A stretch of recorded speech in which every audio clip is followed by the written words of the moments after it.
నా పేరు తెరలండి, మాది మెండపేట. అయితే అంగన్వాడీ వర్కర్స్ హెల్పర్స్ ఎంతో పోరాటం చేస్తున్నారు. వాళ్ళ కొరకే కాదు, మా అంగన్వాడీ పిల్లలకి మంచి ఫుడ్, నాణ్యమైన ఫుడ్ ఇవ్వాలని వాళ్ళు పోరాడుతున్నారు.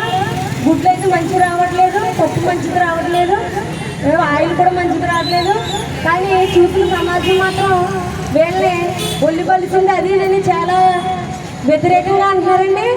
అలాగే అసలు కాదండి, మీ లబ్ధిదారుని మా పిల్లల్ని మమ్మల్ని చాలా బాగా చూస్తున్నారు. వీళ్ళు ఆయమ్మ టీచరు, ఆయమ్మ వస్తేనే మా పిల్లల్ని పంపిస్తాం. సచివాలయం మహిళా పోలీసు సెక్రటరీ జగన్ దిగి వచ్చి మా పిల్లలు పంపించారు లేదు. ఆయమ్మ వచ్చి మా పిల్లల్ని తీసుకెళ్ళడానికి పంపిస్తాం. ఆయమ్మ ఉదయం నుండి సాయంత్రం 4 వరకు జాగ్రత్తగా చూస్తుందండి. వీళ్ళు ఎవరైతే మేము రాగమంది వచ్చిన వాళ్ళు వాలంటీర్లు వాళ్ళు పంపించమంటారా?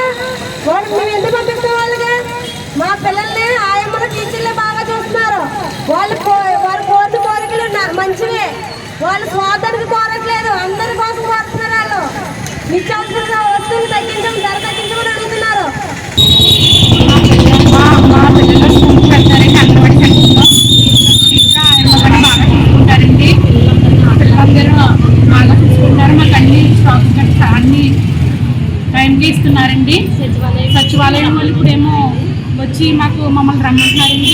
మా పిల్లల్ని గట్ట రమ్మంటున్నారు. మాకేమో స్టాక్ గట్ట ఇస్తారంటున్నారు. మేము పంపించమండి, మా పిల్లల్ని మేము స్టాక్ కూడా తీసుకోమండి. మాకు ఎప్పటి నుంచి అంగన్వాడీ టీచర్ అమ్మ ఆయమ్మ అలవాటండి. మాకు వాళ్ళు బాగా చూసుకుంటారని అంగన్వాడీ వాళ్ళు చేస్తున్న సమ్మె న్యాయపరమైందండి. వాళ్ళకు మరి ప్రభుత్వం వచ్చి వాళ్ళ డిమాండ్స్ అండి, కోరికలన్నీ తీర్చాలని మేమందరం మరి మద్దతు ఇస్తున్నామండి వాళ్ళకి.